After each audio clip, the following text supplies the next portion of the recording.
Olá a todos, o meu nome é João Diniz e sejam bem-vindos a mais um episódio do A Bola Não Mente, o podcast sobre a NBA à portuguesa, comigo e com a minha voz ligeiramente afetada, vamos dizer assim, está Ricardo Bito Reis. Ricardo, como é que estás? Estou muito bem, João Diniz. Quase a chegar ao fim de semana, foi uma semana dura, mas Durinha? finalmente estou a ver o fim da semana. Ainda por cima, aqui na minha zona, aqui bem perto, em Vila Franca de Xira, vai começar o Xira Sound Fest, O Shira ah, Soundfest? que é um festivalzinho que há por aqui. E esta noite, Gabriel o Pensador, numa altura em que o meu puto Gonçalo começou a descobrir Gabriel o Pensador, portanto. Ah, boa. Logo à noite parece que vamos ter que ir ouvir os clássicos do Gabriel. 2, 3, 4, 5, 6, 7 e 8, é isso? Está na hora Está de na hora afogar o de molhar o biscoito. biscoito? Molhar o biscoito e afogar o ganso e não sei o quê, enquanto comemos uma bifana, não é propriamente o tipo de comida se calhar que te apraz mais, não é? Não, não, estás a gozar, Mas acho que eu não gosto de bifanas, meu. não Sou do sei. Em Montijo, registro, puto. em registro festival, para em registro festival, não te O estou a ver, Montijo, não te estou a o ver. Montijo tem a feira do porco, puto. Diz que eu Não não há gosto de talheres bifanas. e tal, não há talheres, Não eu há não estou a talheres, ver. puto, eu não preciso de talheres, meu. Olha, afinal como é que é? O meu Tupperware do fim de semana passado. Yeah. Não sobrou nada, puto, desculpa. Não sobrou comida nenhuma. Mas queres saber o que é que eu fiz? Eu ouvi o que é que Sopa tu de tomate. fizeste. Eu ouvi, Sopa eu de ouvi. tomate. Aí, é meu, Estavas a a par. minha sopa, a minha Uma boa, sopa favorita. A minha sopa uma favorita. boa sopinha de tomate. Fiz uma boa sopinha de tomate. Foi uma inovação nestes fins de semana. Acho que é um gajo que está a chegar aos 40 anos. De repente a malta começa a apreciar o conforto de uma boa sopinha de tomate ali no lanche, estás a ver? De repente aparece a sopa de tomate e tu, epá, fogo. Isto aconchegou-me aqui um bocadinho com umas gambas à guilho, estás a ver? Gambas à guilho, sopa de tomate, isto aconchegou-me com um ovinho escalfado, aconchegou ali um bocadinho a malta, foi bom, foi bom. E mais, puto, o que é que tens mais para contar? Porque é que a semana foi dura? Epá, foi dura porque trabalho, basicamente. Muito trabalho, noites difíceis e, portanto, é assim que estamos. E 47 anos de idade a chegar, portanto, Pois é, é um bocadinho está isto tudo, é uma a mistura disto tudo. aproximar-se perigosamente do fim, não é? No fundo é isso. Já estou mais perto do fim. Porque Espero eu que não me esperas apeteça tu? ir nos Não, puto, não 47. esperes, meu. Mais 47 não. Não, não malhavas mais 47. Não sei se malhava. Não sei se Aí, malhava. malhavas na boa, puto, Não malhavas na sei se boa. malhava. Não sei se me apetece. A maneira como isto Até está. quando é que achas que vamos fazer o podcast? Já pensaste nisso alguma vez? Já Epá, não pensaste? sei, Tipo, eu acho que está na altura se calhar de acabarmos com isto. Hum, tipo, hoje, já, hoje. Não, eu por acaso nunca, já pensei nisso, mas assim ao de leve, que é tipo, quando é que eventualmente vai deixar de fazer sentido fazer, estás a ver? nós fazemos tudo ao contrário do que se deve fazer. Não fazemos pausa no verão, fazemos tudo É verdade, ininterrupto, hum, é verdade, é verdade. e não paramos um bocadinho enfim, qualquer dia temos que As temos pessoas que fartam-se decidir, de sair. temos de tomar decisões difíceis, porque as pessoas fartam-se disto, não é? Sim, eu sinto que a nossa audiência tem crescido connosco. Tem, Tem, na idade, ou seja, na idade das pessoas que nos ouvem, a idade vai aumentando também. É uma coisa que eu eu tenho reparado nas estatísticas, sim. eu acho que podemos, começar a deixar de falar de basquetebol, até deve ter a ver certamente com as questões gastronómicas, não é? Tem-se Eu juntado sei. mais gente a esta Acho que pode a ser uma esta festa. evolução, é isso, uma evolução. Acho que sim, acho que sim. Lentamente deixamos de falar de basquetebol, eu saio de fininho, vou curtir a reforma e vocês pegam nisto e falam de comes e bebes. Snooker. Aliás, Snooker e esta versão, esta iteração do podcast era suposto ter um nome com comida, se bem te lembras, chegou a ser pois é. ponderado. Qual é que era o nome, lembras-te? Não me lembro, mas era péssimo. Não, porque tu é que não quiseste, não era o nome, mas acho que fizeste bem, apesar de tudo, acho Era que fizeste bem. Bifana não mente, uma merda assim qualquer. Era uma coisa assim, era uma cena assim. Bem, olha, foi uma semana difícil para a NBA, se calhar falamos disso no fim. Ou queres falar já? Queres falar já? Podemos Como falar. quiseres. Eu Não sei que sei. tu gostas de Pode ser. acabar numa nota positiva, Yeah. sempre. Eu trago-te hoje mais uma edição de Calado Era um Poeta, portanto, se quiseres. Então, se calhar falamos já disto, pá. Foi uma semana difícil para a NBA porque Porque houve basquetebol entre Cleveland Cavaliers e Detroit Pistons, não é? não foi isso, pá, não foi isso. Infelizmente, pá, houve duas notícias menos boas para quem segue a liga. Uma foi a morte do Brandon Clark, o jogador dos Memphis Grizzlies. Pá, 29 anos, não, nem sei bem o que é que um gajo há de dizer disto, né? Porque não só eram, à parte de ser um bom jogador, que era, tipo, teve bastante azar com as lesões, parecia ser genuinamente um bom tipo, por aquilo por aquilo que foram as reações posteriores, né? De quem jogou com ele na universidade, de quem jogou com ele. Era um jogador com pedigree, não é? Jogou em Gonzaga, com o Rui Hashimura, por exemplo. Quem jogou com ele é Memphis. E estas notícias às vezes são um bocado difíceis de digerir. Não sei, eu depois confesso, não fui procurar mais informação, mas não ficou claro se a morte foi auto-infligida, se Está a ser foi investigado. Está a ser investigado se está a foi ser, suicídio, sim. está a ser investigado. Mas à parte disso, e à parte da saúde mental ser uma cena importante que todos nós devemos prestar atenção, epá, é sempre duro ver uma vida ceifada aos 29 anos, meu. Tipo, um gajo, um milionário no final do dia também. Tipo, isto depois também é bué elucidativo. Nós às vezes aqui estamos sempre a falar do, ou eu principalmente, né? Estes gajos são milionários e tal. Epá, pá. Tu podes ter o dinheiro no banco, mas depois a tua cabeça não tem o dinheiro. Não tem, na tua cabeça isso não conta para nada, tá? E claramente que na dele provavelmente não contou. Epá, e é uma péssima, é uma notícia horrível. Horrível mesmo, horrível. É E muito triste, é muito depois, triste. Ninguém deve morrer aos 29 anos, pá. yeah, Estava, pá, estava no início da vida, basicamente. yeah. E tinha audiência marcada, aparentemente, para responder a acusações de tráfico de estupefacientes. Não sabemos o que é que, em termos de saúde mental, o que é que Pois, aconteceu pois nos é, estas últimos anos, merdas até que o porque gajo ele, não percebe, isto o gajo ele não passou os percebe últimos isto, 3 meu. anos, com lesões gravíssimas, teve uma ruptura de tendão daqueles em 2023, o joelho direito em 2000, já este ano, acho que foi já este ano, o joelho.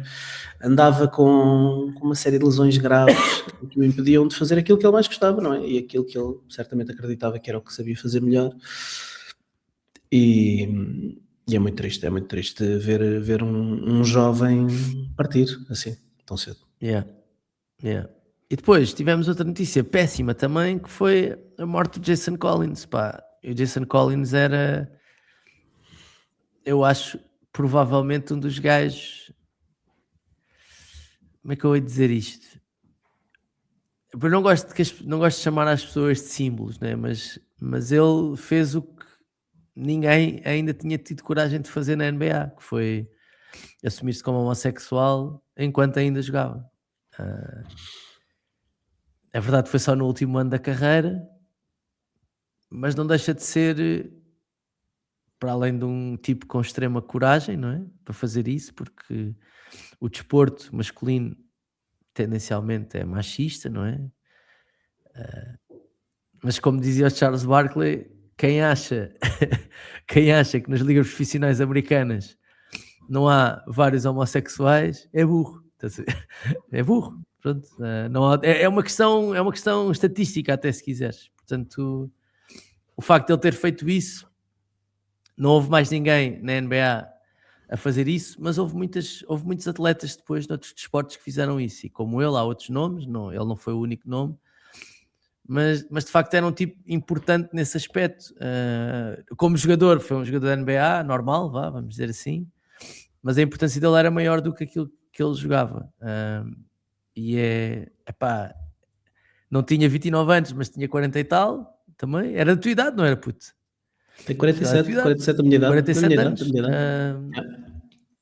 Pá, cancro, foda-se que é uma merda.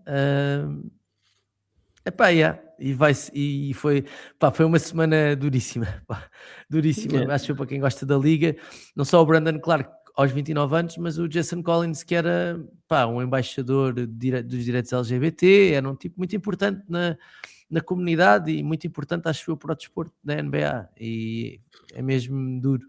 Ele tem um irmão também, não é? Um irmão gêmeo que também jogou na Liga, o Sim, Jaron sim. Collins. No caso Mas do já, Jason Collins, a tristeza da história também, porque ele teve o diagnóstico 6 meses depois de se casar. Portanto, estava a yeah. iniciar a construção da família e entretanto recebe essa notícia que obviamente é um choque. E enfim, não durou um ano desde que teve o diagnóstico. A última entrevista que ele deu foi precisamente há um ano, em maio de 2025, e ele falava estava feliz do casamento, da playlist do dia do casamento, estava a viver uma alegria, uma fase muito alegre na vida dele, fazendo questão de dizer que retomava de certa forma ser uma bandeira, mas que havia ainda porque havia ainda muito trabalho a fazer. Há muito para fazer ainda nesse aspecto. Há muito para Fazer, não é? fazer. Somos uma sociedade machista. Aliás, eu treinei basquetebol durante quase 10 anos e treinei sempre feminino e tive muitas atletas homossexuais, mas que escondiam Nunca.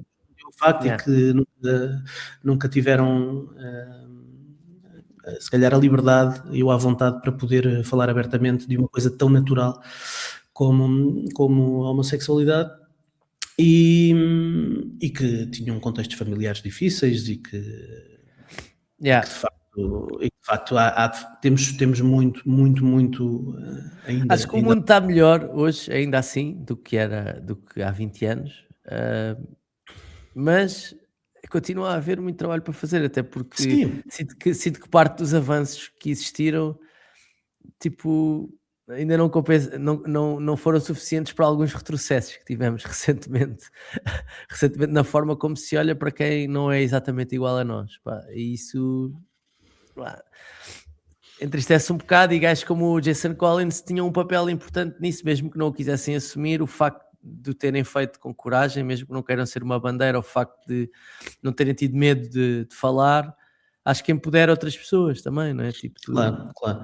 tu, Tens outras tu vês figuras na isso. liga, tens aquele árbitro mais famoso que faz aqueles challenges super divertidos, que é Sim. Tens abertamente o John gay, Amaechi, abertamente gay pá, o também, John o John Amaechi, Amici também, que jogou nos Orlando mas Magic, mas o John Amaechi só se assumiu depois de sair da NBA, mas eu lembro-me perfeitamente dele a jogar nos Orlando Magic. Aliás, o gajo era um armário que não era brincadeira nenhuma. Eu por acaso, isto que eu vou dizer, eh, não quero que pareça preconceituoso, mas eu acho ainda mais importante que num desporto tendencialmente super físico, não é? E masculino, não sei quê, se desmistifica a ideia de que não pode haver homossexuais com esse quase perfil corporal, estás a ver? Tipo, ou seja, o John Mace era um armário do caraças, estás a ver? Era um armário, estás a ver? O Jason o Collins era Jason um Collins armário. também, Yeah, sim, ou sim. seja, não, porque há uma ideia de que os homossexuais têm de ser efeminados e não é o caso, estás a ver? Não era claramente o caso ali, então não que não seja importante em todos os setores, claro que é, mas o facto de desmistificares um bocadinho a ideia do que é um homossexual, e tendo num desporto como a NBA, como o futebol americano, que também teve um jogador que há uns anos o assumiu, tipo, é importante, estás a ver? É importante Yeah, para uma é série verdade. de pessoas, é importante. Nesse caso, a WNBA dá-nos lições todos os dias, não é? Tens, Sim, tens sim, sim, sim. Até muitas casamentos há, atletas né? que são assumidas, casamentos, atletas que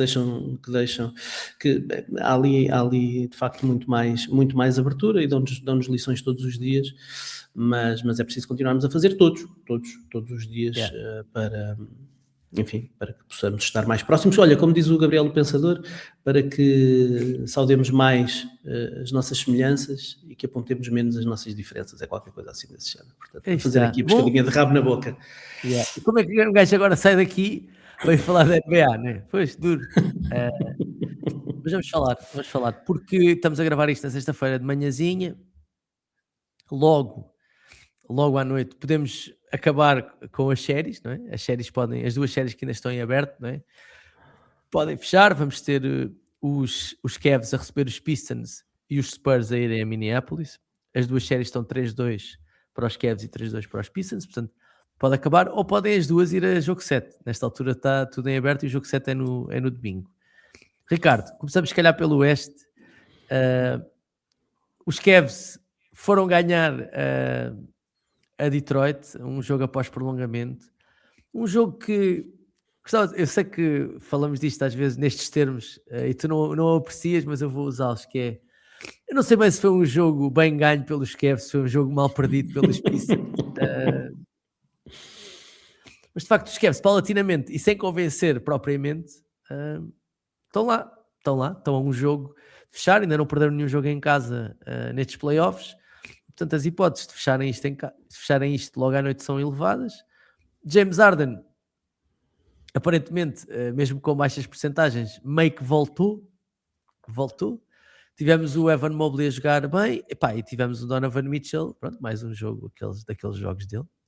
E com isto tudo, os Cavs ganharam após prolongamento e os Pistons, lá está, os problemas que se calhar sempre lhes fomos apontando ao longo da temporada, evidenciam-se nestes jogos mais apertados, em que é preciso alternativas de criação, em que é preciso alternativas de lançamento, quando a bola não está a cair. E pronto, e foi isto. Não sei se concordas com esta análise, Ricardo. Simplista.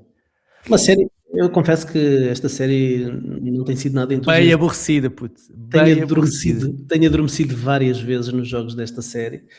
E depois tenho que recuperar as coisas na manhã seguinte. Aliás, no último jogo até me aconteceu adormecer durante o prolongamento.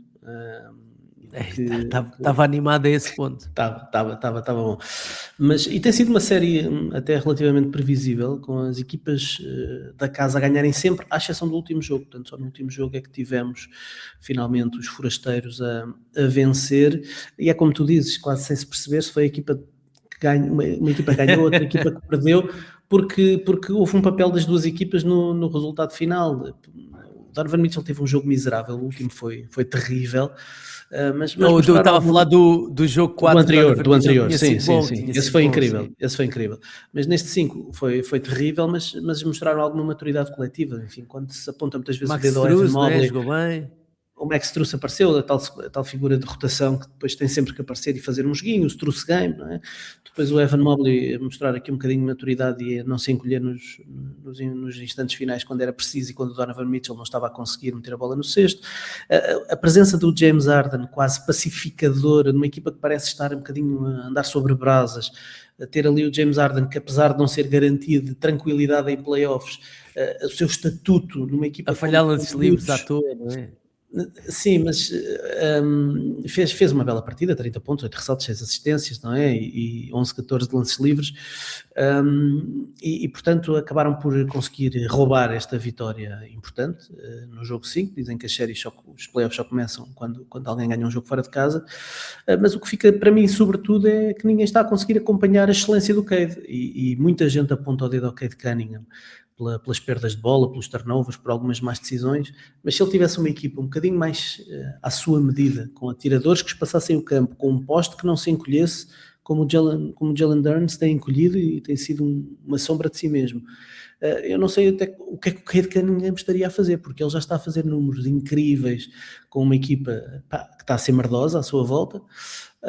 Portanto, imaginem o que é que ele poderia fazer se tem tido um post-All-Star, como o Jalen Duren foi All-Star este ano, se tem continuado com esse estatuto de All-Star, se o Duncan Robinson tem estado disponível neste jogo, ainda por cima teve que falhar por causa do problema nas costas. Portanto, se era o único atirador, eles tiveram que atirar o Kevin Huerter lá para dentro, que ainda anda ali um bocadinho a tentar perceber quais são os set plays da equipa, e de repente teres que confiar no Tobias Harris para ser o gajo que vai levar às finais de conferência. Quer dizer, o Tobias Harris, coitado, é sempre o bote expiatório de tudo o que acontece em playoffs, porque de repente está toda a gente à espera que o Tobias Harris decida. É verdade que vinha com uma média de 20 pontos nos playoffs e fez 6-19 neste jogo 5, mas não se pode esperar. 7, 3 pontos. O Tobias Harris a safar. No clutch, apenas o Cade, mas com muita pressão da defesa, claro. E por isso, enfim, mais logo em casa, os Cavs acredito que não vão desaproveitar a oportunidade de fechar finalmente a série, com o Donovan Mitchell a ter a possibilidade de chegar finalmente a umas finais de conferência. E vamos ver se alguém dos Pistons aparece, não é? Mas quem? Tem que ser o Paul Reed? Tem que ser o Paul Reed a safar isto, se calhar, não? Tem de ser o último período do jogo dos Cavs, que não foi, ou seja, o último período não foi o prolongamento. O James Harden e o Donovan Mitchell fizeram, não sei se estás preparado, 2 em 12 juntos. 2 em 12. Pá, não, é difícil resistir. E mesmo assim ganharam o jogo. Mesmo assim foram ao prolongamento e depois acabaram por ganhar o jogo. Parece que é tipo quem joga menos mal é que safa. Do lado dos.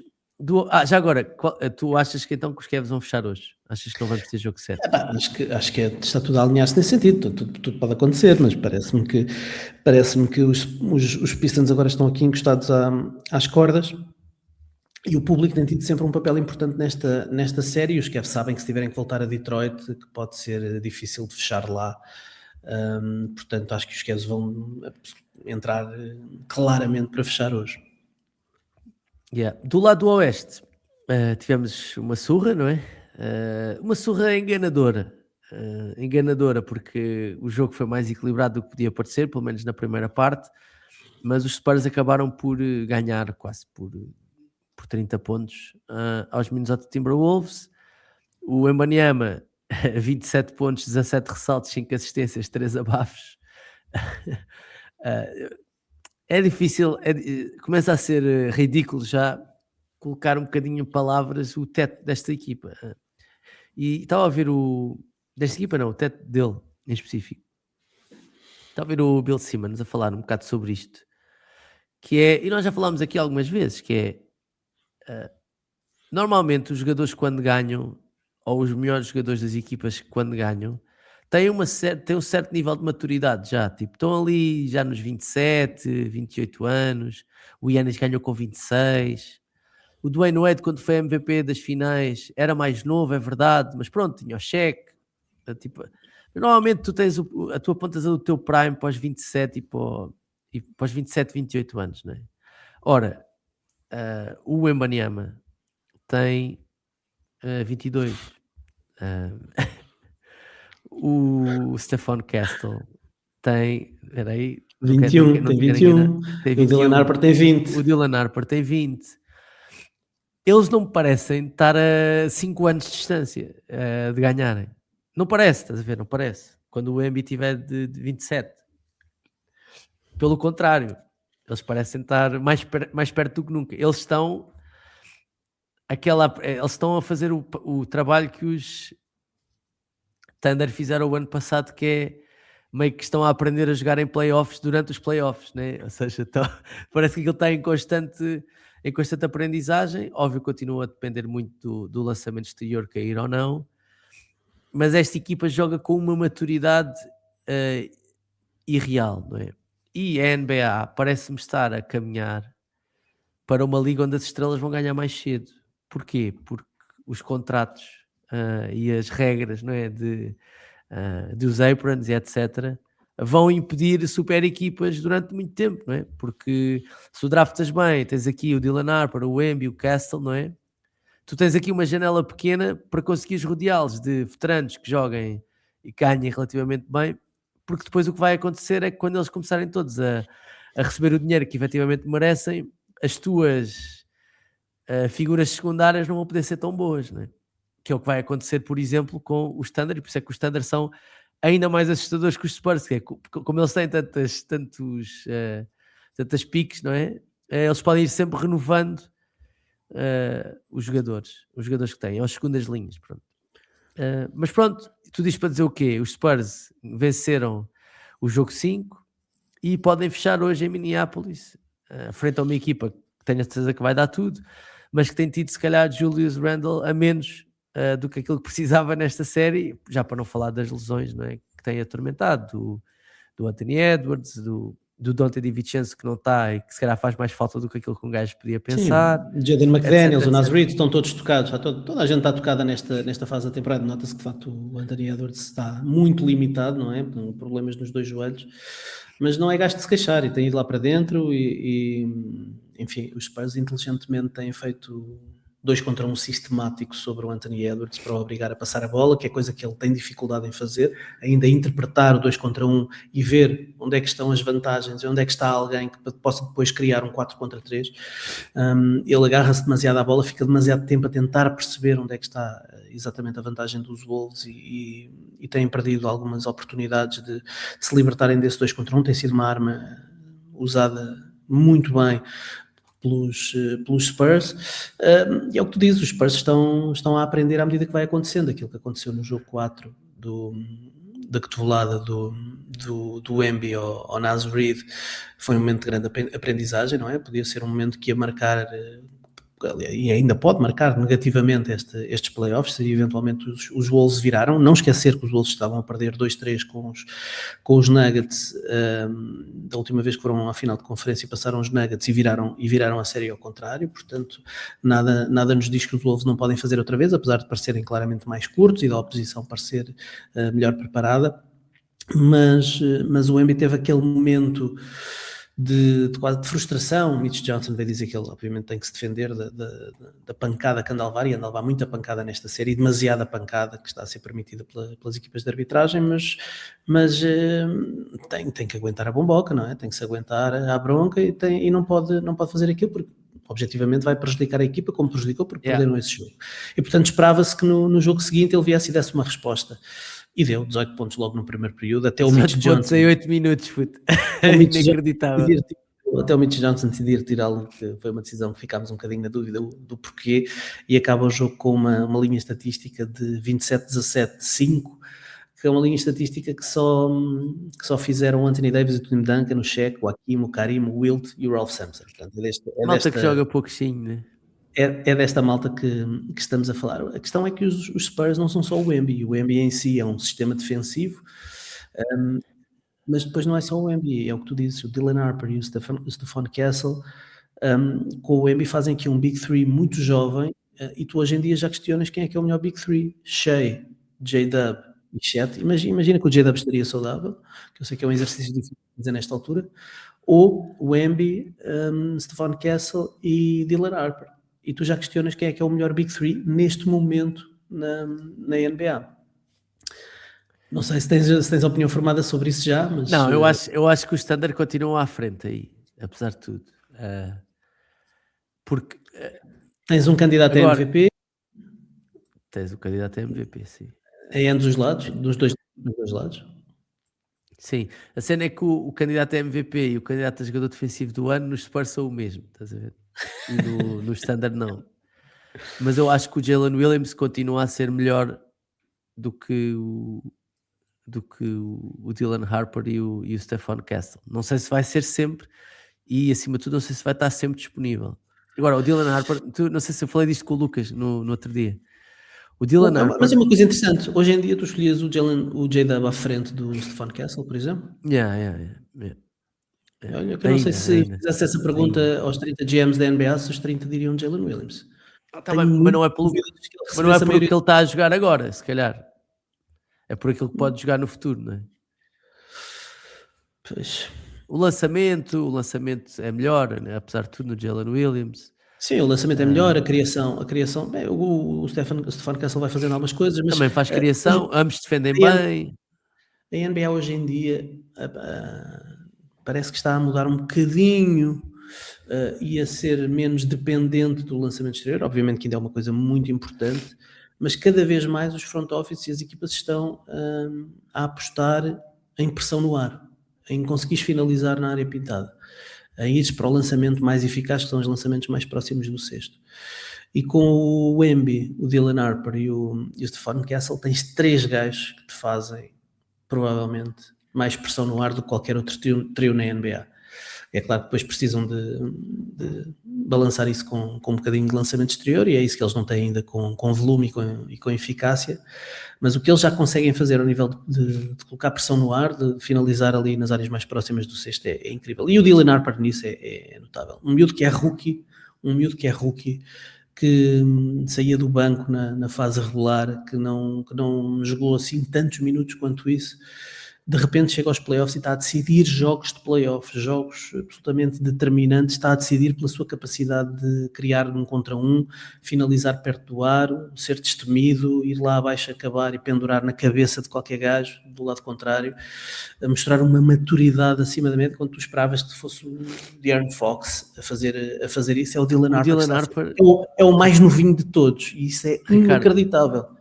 O Dylan Harper, só para estares a par daquilo que ele está a fazer, o Dylan Harper, se calhar estes números estão errados. Ou não? Eu acho que isso cá está errado. Estou com medo. Está-te a dizer uma asneira. Espera aí. Estou com medo. Vais ter de me dar um segundo. Porque eu estava a ver Sim, aqui os números. aproveito, Tenho medo aproveito, que isto não para, esteja bem. aproveito para te dizer que o Dylan Harper acaba por ver a sua campanha, da sua época de estreia na NBA, ter aqui, ser um bocadinho colocado em segundo plano, porque foi o ano do Cooper Flag.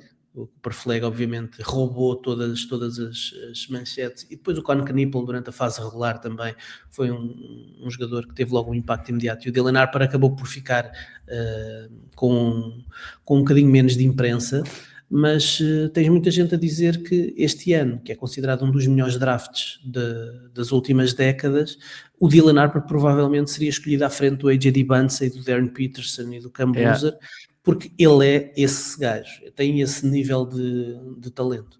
O gajo está com médias de 14 pontos, 5 ressaltos, 2 assistências, 1 roubo de bola e a lançar 55% de campo.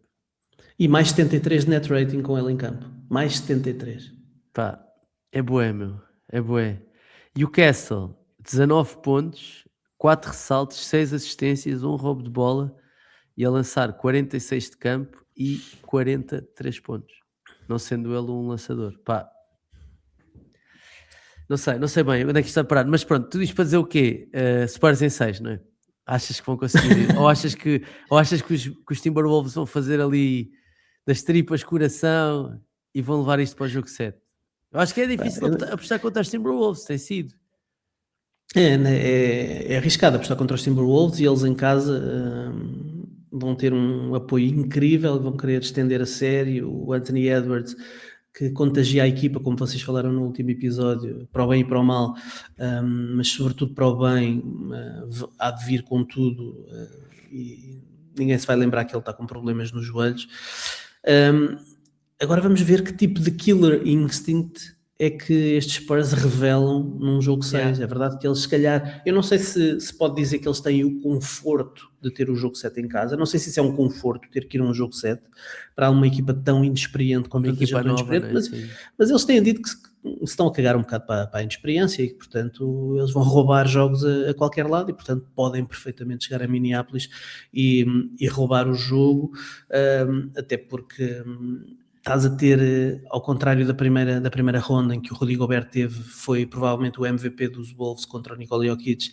Aqui estás a ver o Gobert a ser muitas vezes anulado e até aparecer um patinho ali a andar atrás do Embi, não é? Completamente anulado pela aquela mobilidade que o Embi revela.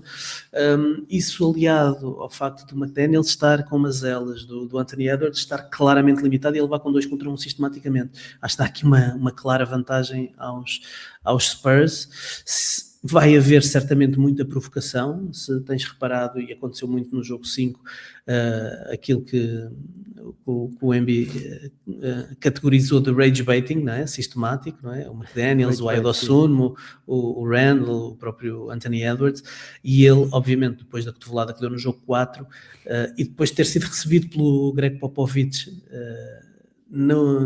no Alcatrão, quando o avião dos Spurs chegou para falar com ele, foi um momento interessante,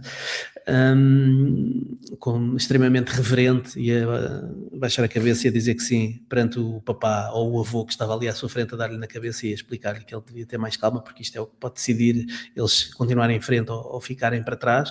Ele veio com uma capa e claramente capaz de suportar todo o tipo de provocações. Passou o jogo a dizer I'll be there, I'll be there, I'll be there, I'll be there, a todo o tipo de provocações, a dar chapadas para tirarem as mãos de cima dele, mas isso vai acontecer a um nível incrível hoje em Minneapolis. É um gajo que trabalhou para estar ali, trabalhou, ou seja, preparou-se para isto. Claramente que ele, óbvio que teve aquele momento de descontrole, não é isso que está em causa, não é? Mas um gajo com 22 anos podia ter mais momentos de descontrole, percebes? Aliás, tu vias as outras estrelas da NBA com 22 anos, o Luka, por exemplo, não é? Teve muito mais momentos de descontrole emocional, estás a ver? Muito mais técnicas que levou, muito mais...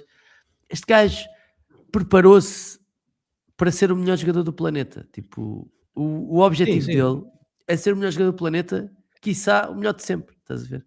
Este é o objetivo dele. Eu não estou a dizer que ele vai conseguir, mas ele trabalha para isso, né? E trabalha em tudo, não é? Não é só o jogo, não é só o jogo técnico, não é? É a parte mental, é como é que cai, é essas coisas todas, Tudo, né? tudo, tudo. E o facto do Filipe da Silva, o nosso antigo base internacional português, que foi treinador do Wemby no Nanterre, dizer que quando treinava, quando ele tinha 14 ou 15 anos, o Wemby recusava fazer só os exercícios de poste. Do ponto de vista técnico, queria fazer todos os exercícios de base, extremos, de poste, tudo. E ser o jogador que mais rapidamente assimilava aquilo que os treinadores diziam, e bastava dizerem uma vez, e ele corrigia e nunca mais fazia mal, com 13, 14 anos, é de uma maturidade e de alguém que está Yeah. super bem preparado mentalmente. Os únicos momentos em que eu vejo que está ali um miúdo de 22 anos é quando ele festeja demasiado coisas no primeiro período. Pá, se calhar um gajo mais experiente, só no fim, quando o jogo está com mais tensão, é que faz questão Sim. de celebrar momentos que podem dar ali uma vantagem Yeah. mental. Yeah. E ele ainda festeja muito aquelas coisinhas pequeninas do primeiro período e nota-se que é aquele sorriso ainda de miúdo de 22 anos. Mas de resto está super preparado para o momento. Super preparado Yeah. para o momento. Bom, com tudo isto, se as finais de conferência forem Knicks, Cavs e Spurs Thunder, qual é que tu achas que vai ser a final da NBA?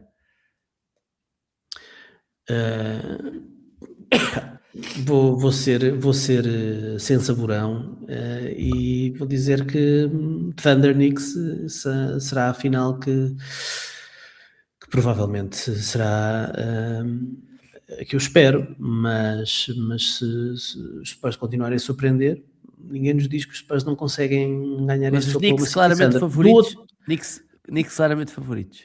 Epá, eu acho que os Knicks, entre o descanso, o que eles têm feito, o que eles têm crescido em termos ofensivos, a maturidade que têm revelado, o desbloquear do Karl Anthony Towns, o facto do Michael Bridges estar outra vez bem, parece-me que os Knicks estão com menos pontos fracos ou com mais capacidade para poderem chegar às finais da NBA, do lado do Oeste. Acho que é mais difícil dizer quem é que vai sair do Oeste, apesar de termos lá os campeões,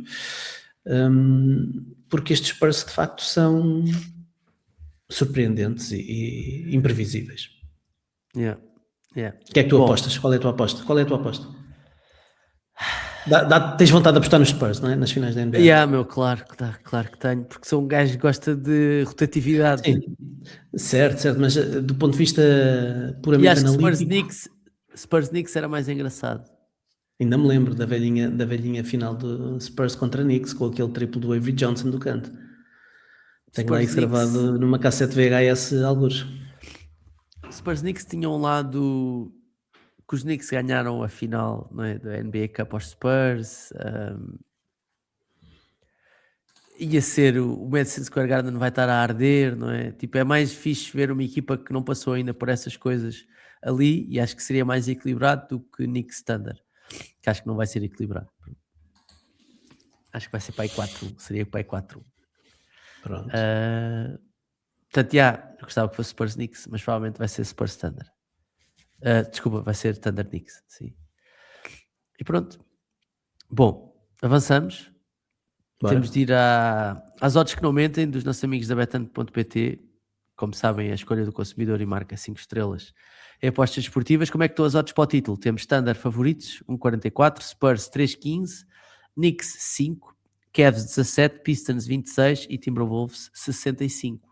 Já sabem se Portanto, querem apostar nestes. claramente campeão assim do Oeste, é isso? Claramente campeão assim do Oeste, né? Claramente. Acho que não há grandes dúvidas, não é? Seria uma grande surpresa se isso não acontecesse. Já sabem, se quiserem apostar nestes ou em quaisquer outros desportos, podem fazê-lo em betano.pt. Escolha do consumidor e marca 5 estrelas em apostas esportivas. Nas nossas perguntas da bancada, diz assim o Francisco Ferreira: bom dia aos três, espero que estejam bem. Agora que o Durn passou de quase All-Star para quase DeAndre Ayton, não será o bom alvo para os Celtics reforçarem o frontcourt? Eu adoro ver o Nemias titular, mas por enquanto a coisa parece curta para as aspirações ao título. Bailou no Durn e suplente de luxo no Queta. É difícil, não é? O Durn ganha muito dinheiro. Epá, Eu não gosto nada disto para os Celtics. Eu acho que os Celtics, se forem e vão certamente à procura de um poste, e eu acredito que vão à procura de um poste para ser titular e eventualmente para relegar o Nemias para o banco. Não sei, vamos ver, porque eles já surpreenderam este ano, pode ser que continuem a apostar no Nemias, até porque foi uma garantia de que aquele sistema defensivo funcionava. Mas eu acho que eles vão à procura de um poste com um perfil diferente. Isto neste sentido. Há muitas coisas entre o Duren e o Nemias que são de jogadores com o mesmo perfil. Jogadores que à partida serão um protetor de cesto, que não têm capacidade de espaçar o campo. Eu acho que os Celtics nesta altura vão à procura de um poste diferente. Vi-os ir à procura de um poste com o perfil do Onyeka Okongwu, por exemplo, alguém que já consegue lançar de fora, que lhes dá algum espaçamento. Se calhar defensivamente não é tão interessante como o Nemias, mas pelo menos dá-lhes ali alguns lineups diferentes. E acho que os Celtics vão mais para isso. Sendo que, aparentemente, no trade deadline tentaram o Giannis, são uma das equipas que estão a ser associadas ao Giannis Antetokounmpo, e portanto se aparecer um Giannis, não sei o que é que eles vão fazer. Mas acho mais wishful thinking do que outra coisa. Imagina que o Giannis acabava em Boston. Vias o Giannis a jogar com o Nemias e eles a terem 2 não atiradores no 5? Ou vias eles a promoverem o Giannis a poste de sempre? Eu acho que o Giannis ia jogar sempre a poste. Mas ia ser um desafio interessante para o Mazzulla, não é? Que é o treinador dos 60 triplos por jogo.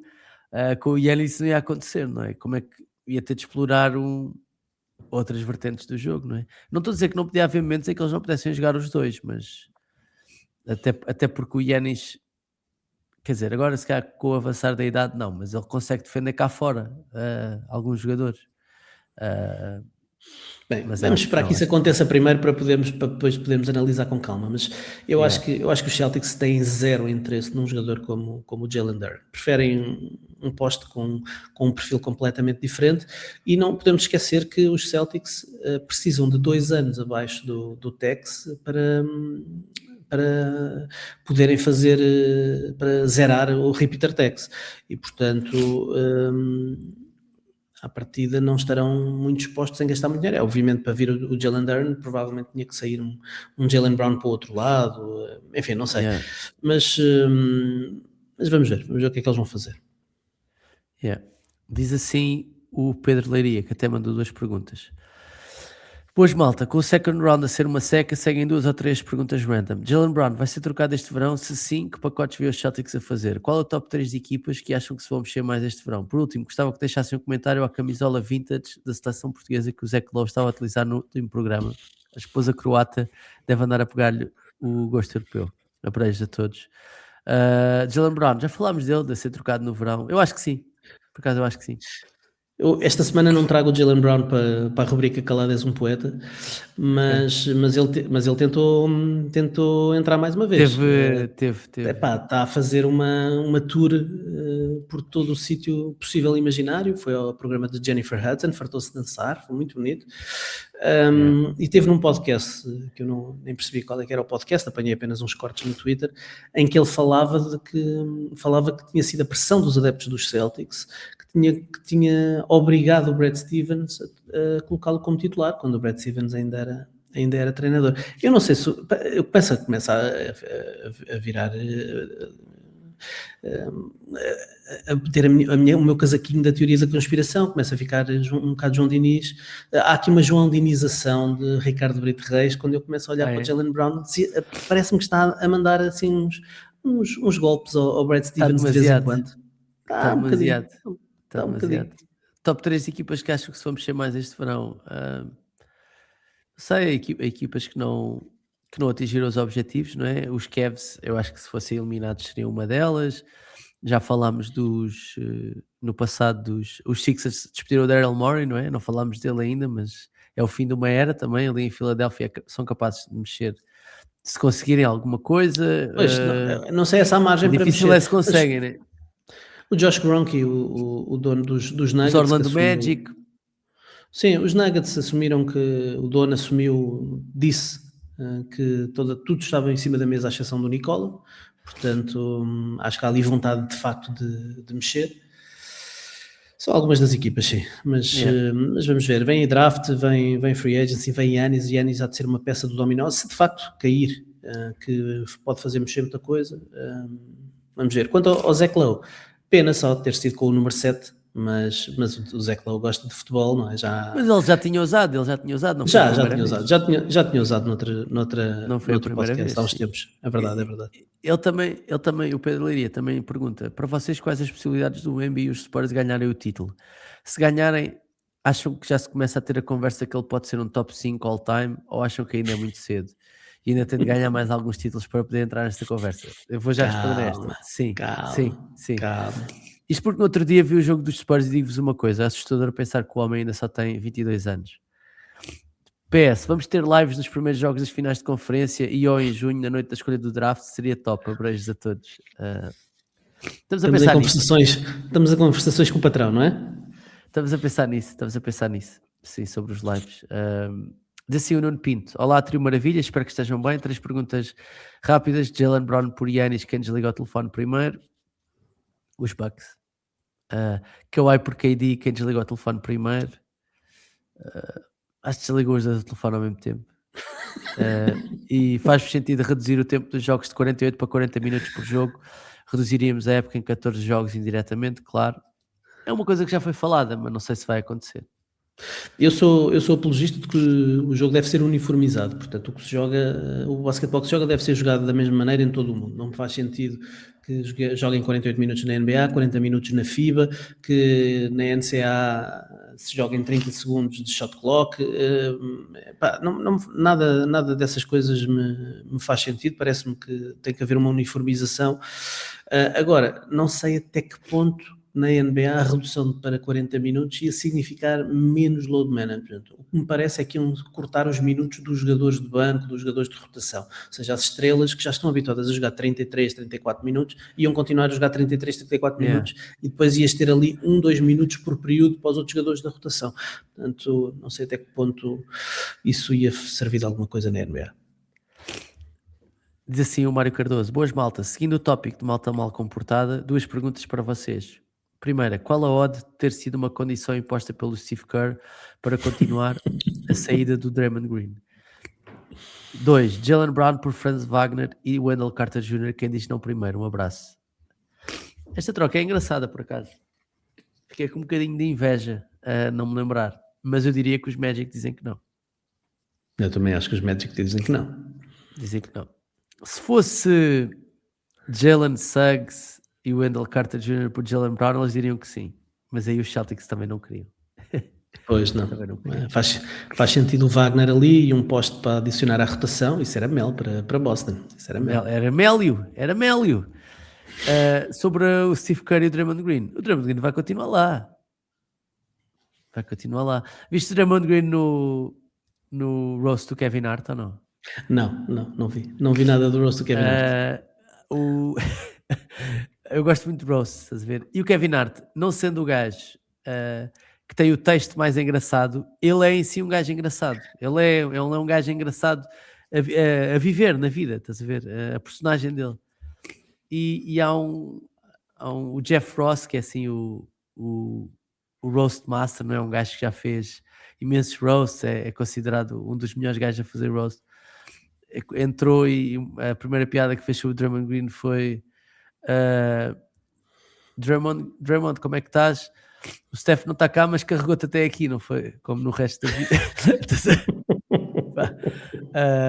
E eu achei isso ótimo. Acho que eles vão continuar juntos. Acho que isto é um sinal de que estes 3 vão ficar juntos mais 2 anos.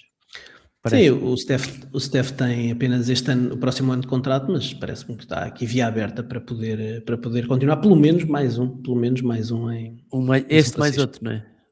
Sim. Muito bem. Estamos despachadinhos, puto. Está feito, puto. Está feito. Obrigadíssimo. Olha, posso-te trazer Calado é um poeta? Calado és um poeta ou não? Calado é um poeta, vamos lá. Estás com vontade ou não? Estás com vontade? Tu estás um bocadinho baixo. Mas não sei se as pessoas estão a notar eu a fungar de 10 em 10 segundos neste microfone. Não, nota-se, não é um problema de microfone, é mesmo um problema de João Diniz. Não sei se estás com capacidade para analisar isto, até porque eu hoje trago-te vários candidatos que calados eram um poeta. Okay. Começamos com... Deixa-me ver por onde é que eu vou começar. Tenho 5 candidatos hoje. Candidato número 1, Kevin Pritchard, o General Manager dos Indiana Pacers. Epá, Então os Indiana Pacers fizeram uma troca à meio da época em que foram buscar o Zubac e deram uma escolha que está protegida apenas entre a primeira e a quarta posição para a Indiana e, portanto, se caísse entre a quinta e a nona posição, passava para os Clippers. Foi exatamente isso que aconteceu. Os Pacers, as odds deram a quinta escolha e, portanto, a quinta escolha, que era a melhor que os Clippers podiam ter, vai mesmo para os Clippers e, portanto... mas as odds eram 52% para os Pacers, 48% para os Clippers. Portanto, havia aqui uma possibilidade séria, basicamente era uma moeda ao ar, dos Pacers poderem perder esta escolha. E o Kevin Pritchard decidiu pegar no telemóvel, ir para o Twitter e escrever um tweet que diz o seguinte: peço desculpa a todos os nossos adeptos, assumo a responsabilidade por ter corrido este risco, surpreendeu-me sair a quinta pick, achei que a sorte nos devia alguma coisa, mas lembrem-se, esta equipa merecia um posto titular para competir com as melhores equipas do próximo ano. O que é que tens a dizer sobre este tweet de Kevin Pritchard? eu falei disso no episódio passado. Eu acho que ele até pode pensar isso, né? Mas não podes dizer isso, mano. Não podes dizer isso, puto. Não podes, meu. Há um lado que até respeita a honestidade, estás a ver? E tu mandas isso cá para fora. Só que, pá, não podes, puto. Não podes. Não podes, abrir a porta a que as pessoas achem que foi uma fezada, mano. Que atenção, é óbvio que foi, não é? Não está em causa, mas não verbalizes, né? Não verbalizes. Foi ridículo, não é? Foi ridículo. Não foi muito bonito. Muito bem. Primeiro candidato. Segundo candidato, tu sabes, eu já falei aqui ao longo destes anos que em miúdo fiz parte de um grupo de teatro, portanto eu fiz teatro. Sim, já não me Eu lembrava. fiz teatro amador. Ricardo, há até várias histórias sobre esse grupo de teatro, algumas das quais não podes contar, parece. É verdade. E agora eu fiz teatro amador. Uma das peças que eu fiz no antigo eras teatro, uma bela peça. Contrassenso, chamava-se Apologia Hominídea. E eu representava o homem, a humanidade, e entrava no palco em cima dos braços de alguns colegas meus, deitado, e eles chegavam ao meio do palco e atiravam para o lado e eu caía no meio do palco e a peça começava. E houve uma vez que me atiraram mal e eu bati com a perna, com o joelho no chão e mal me consegui levantar. Mas continuei. Que é teatro, the show must go on. Pelo teatro. Serve esta intro para dizer que outro artista do teatro e das artes performativas decidiu falar sobre a NBA. Estou a falar de Ric Flair, a lenda do wrestling. Eu vi isso. Lenda do wrestling. Ora, o Ric Flair, artista de artes performativas, /circenses, decidiu tweetar: Luca, entra no jogo, toma uma injeção de cortisona, aguenta a dor, estão-te a pagar 50 milhões e tu não estás lá. What the fuck? Espero que a Ginny Bus te troque no próximo ano. Ninguém quer um pato coxo na equipa. Diz o Ric Flair que depois andou em programas de televisão a dizer que ele foi injetado várias vezes com cortisona, com o tornozelo partido, e que saltava do Empire State Building de paraquedas se recebesse 46 milhões de dólares. Sabes o que é que eu tenho? Eu, em relação a isso, só tenho, duas coisas a dizer. A primeira é: quem é que te perguntou alguma coisa? Estás a ver? É isto só. Quem é que te perguntou? Ninguém te perguntou nada, meu. Está tudo certo. Atenção, eu nem sou o maior fã de wrestling, mas consigo ver que eles são grandes atletas. Isso não está em causa. Mas ninguém te perguntou nada. E a segunda coisa é, já que falaste, só tenho um comentário que é: bom para ti, puto. Bom para ti. Bom para ti. Claramente houve. Tu a olhar para ti, nota-se que envelheceste sem mazelas, não é? Nota-se que estás impecável. Nota-se que estás impecável. Está tudo fodido. Olha, o Ric Flair sofre do mesmo problema do de John T. Murray. E eu não consigo respeitar estas duas figuras por isto. Que é, cada tweet que fazem, eles põem maiúscula no início de cada palavra, meu. Pá, pois. Pá, o que é isto? Isso é, logo, isso é um sinal de muita concussão, meu, nessa cabecinha. Bom, mais. Enfim, terceiro candidato. Terceiro candidato, vamos entrar aqui nos especialistas de hot takes, portanto vai ser rápido porque estes homens fazem tudo para entrarem na rubrica Calado és um poeta. Skip Bayless, que decidiu levantar-se, sair da tumba, do túmulo, regressar ao mundo dos vivos, e foi ao first take dizer que o LeBron jogou excepcionalmente bem e, portanto, conseguiu manter-se no 9º lugar all-time do seu ranking. Eu acho que nem os maiores fãs do Michael Jordan e do Kobe, não sei quem, conseguem olhar para isso com seriedade, honestamente. Enfim, queria só en passant, também en passant. Mas é um forte candidato, ao primeiro lugar, Ricardo. Forte candidato. Também en passant, Kendrick Perkins, que fez questão de dizer que Luka Doncic está a entrar no território de Joel Embiid, quando mais precisas dele nos playoffs, ele não está disponível. Sendo que o Joel Embiid, desde 2020, jogou todos os jogos, menos 3 em 2022. Todos os jogos de playoff ele jogou, esteve numas finais da NBA e, portanto, fazer esta afirmação... Só do Luka. O Luka jogou todos os jogos de playoffs. Sim, disseste Joel Embiid, mas é o Luka, não é? Disse Joel Embiid, pronto, o Luka esteve disponível em todos os jogos, à exceção destes playoffs em que esteve lesionado. Já foi uma final da NBA e uma final de conferência. Foi umas finais da NBA, sim. É o mesmo que o Perkins foi na vida também. Se calhar o Perkins foi a 2 finais da NBA, estou agora a ser injusto. Foi uma com os Thunder e uma com os Celtics. 6 anos, falhou uns playoffs que foi este, e houve um em que falhou 3 jogos porque estava com... Também teve lesionado, mas de resto esteve sempre em todos os jogos. E portanto, Kendrick Perkins, mais do mesmo, não é? Sim, ainda que poderemos fazer críticas ao Luka, ou seja, o Luka está a chegar a uma fase da carreira, lá está com os 27, com os 28, em que precisa de ganhar, não é? Precisa de ganhar. Mas isso é uma conversa para termos no verão. Por acaso tenho uma pergunta para te fazer que podia iniciar aqui um tremor na história do A Bola Não Mente.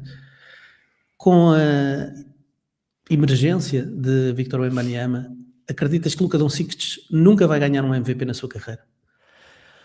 Eu acho que isso é possível, puto. Honestamente, acho mesmo. E acho que ele pode ser o melhor jogador de sempre a nunca ter ganho um MVP. E acho que isso pode acontecer. Estou a falar a sério. Acho mesmo que isso pode acontecer. Muito bem. Acho que não é normal quando olhares daqui a 5 anos ou daqui a 10 anos para os 35 anos deste milénio ou deste século e olhares para o Luka e vires os números dele e a prova que ele nunca tenha um MVP. Porque o Embi não vai deixar, porque há outros jogadores que estão a chegar, porque o talento é imenso. Lá está, mas isto depende de vários fatores que não são só o Luka Doncic, na verdade, né? São as lesões de outros, são a disponibilidade, são com quem é que ele está a jogar, em que equipa é que está a jogar, isso tudo. Por isso, não sei. Muito bem, e para finalizar, quis deixar para o fim Shai Gilgeous-Alexander. Okay. Shai Gilgeous-Alexander, que durante a varridela aos Los Angeles Lakers teve a coragem, o desplante, o descaramento de chegar a uma conferência de imprensa e dizer que a forma como o basquetebol funciona, normalmente a equipa mais física impõe a sua vontade e ganha. E a minha questão para o Shai é: as outras equipas que jogam contra os Oklahoma City Thunder podem impor algum tipo de fisicalidade? A moral dos floppers está incrível. Está incrível. Ainda assim, eu acho que Skip Bayless leva a taça. Puto. Há um nível de demência nessa frase que é preocupante, puto. O que me faz hesitar, porque quando é patológico, não sei se um gajo devia estar a premiar, não é? Mas Skip Bayless leva a taça. Muito bem. Temos despachados então. Skip Bayless, parabéns. Parabéns, puto. Então, olha, já sabem que podem e devem ouvir e subscrever o podcast, deixar estrelas e críticas no iTunes e também no Spotify, seguirem-nos no Twitter, no Instagram, no TikTok, subscrever o nosso canal do YouTube, mandarem-me um antihistamínico e tornarem-se patronos do A Bola Não Mente em patreon.com/ A bola não mente sem til, porque não há til nos URLs. Um antihistamínico e um Brufen também. Ricardo, obrigado e bom fim de semana, está bem? Vai ser melhor que o meu. Puto, veste um casaquinho de malha. Ai, bom, As malta, até à melhoras. próxima. Grande abraço. Obrigado.